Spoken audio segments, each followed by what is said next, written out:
నుంచి ఏదైనా మేలు జరిగితే మనం ఏం చేస్తాములా ఆ ముచ్చట నలుగురికి చెప్పేదాకా మనకు నిమ్మలం ఉండదు కదా. పాపం ఈమె గదే చేస్తే ఇక కొంతమంది ప్రతిపక్ష కార్యకర్తలను ఆమెను తెగ దిట్టిండ్లంట.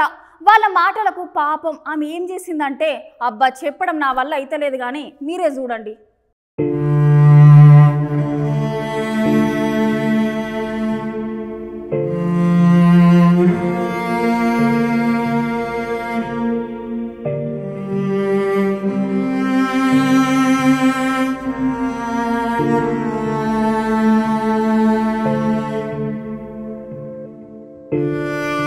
జగనన్న ఇంటి పట్ట వదిన గీతాంజలి అనే అమ్మాయి తెగ సంబరపడిపోయి ఒక యూట్యూబ్ లో మాట్లాడుకుంటా జగన్ సర్కార్ ను పైన ఆకాశాన్ని ఎక్కించిందట.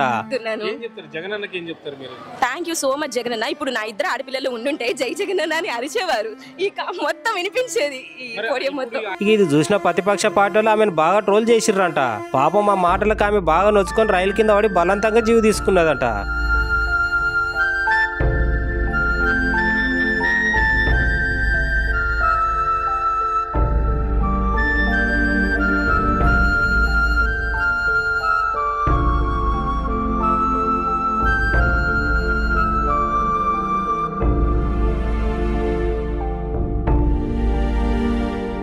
ఆ నడుమ తెనాల్లో జగనన్న ఇళ్ల పట్టాల పంపిన కార్యంలో పట్ట పొందిన గీతాంజలి ఇట్లా బలవంతంగా జీవి తీసుకున్నది ఇచ్చానికి వాళ్ళ 3 పోలీస్ స్టార్ల కేసు పెట్టిండట. Telugu Desam party Janasena social media అరాచకానికి గీతాంజలి అనేటటువంటి ఒక అమ్మాయి రైలు కింద పడి ఆత్మహత్య చేసుకుని చనిపోయినంత దుర్మార్గం ఈ రాష్ట్రంలో జరగడం నిజంగా హృదయాన్ని కలిచివేస్తున్నటువంటి సంఘటన. ఆమె చేసిన తప్పేంటి? జగన్మోహన్ రెడ్డి గారు తన పేరు మీద ఇంటి పట్టా ఇచ్చారని ఆ సభలో పట్టా తీసుకున్న ఆనందంతో మీడియాతో మాట్లాడుతూ నాకు చాలా సంతోషంగా ఉంది, జగనన్న గారు నన్ను ఆశీర్వదించి ఇచ్చారు, జగనన్న గారు నాకు ఇల్లు ఇచ్చారు అని తన ఉత్సాహాన్ని తన సంతోషాన్ని వ్యక్తం చేసినందుకు ఆమె పైన ఇష్టానుసారంగా ట్రోల్ చేస్తూ Janasena Telugu Desam party social media వాళ్ళు ఇష్టానుసారంగా ఆమె పైన ట్రోల్ చేసి ఒక అవమానకరమైనటువంటి పరిస్థితిని కల్పించడం వల్ల ఆ బిడ్డ తట్టుకోలేక రైలు కింద పడి ఈ ముచ్చట మీద ఆంధ్రప్రదేశ్లో పార్టీల నడుమితల మాటల యుద్ధం నడుస్తుంది. ఇక దీంతో రాజకీయ మాటకం మస్తు గరం గరం అవుతుంది. పో నమస్తే అండి, గీతాంజలి. తెనాలినే.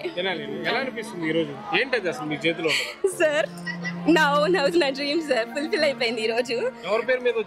నా పేరు మీదే సార్, గీతాంజలి. ఎస్, అందుకే నా ఓన్ హౌస్ నా డ్రీమ్ అని చెప్తున్నాను. ఏం డబ్బులు కట్టలేదు సార్, నేను ఇంకా తీసుకున్నా. యాక్చువల్ గా అమ్మఒడి తీసుకున్నాను, మా మామగారికి పింఛన్ తీసుకున్నాను, మా అత్తగారికి చేయొద్దు పథకం తీసుకున్నాను. ఇప్పుడు నా డ్రీమ్ హౌస్ తీసుకున్నాను సార్. నేను ఇప్పుడు ఆల్రెడీ అద్దెంట్లో ఉంటున్నాం. 7,500 మా రెంట్. కంపల్సరీ నెలకి కట్టాలి కదా, ఎవరు ఆగుతారు? అవి ఏవి లేవు. కరెంట్ బిల్లు అన్ని ఎలా చూసినా 10,000 తీసి అలా పక్కన పెట్టాలి, తినకపోయినా. బట్ ఈ రోజు ఇది ఉందంటే ఎంత మందికి హ్యాపీ ఉంటుంది సార్. అండ్ నేను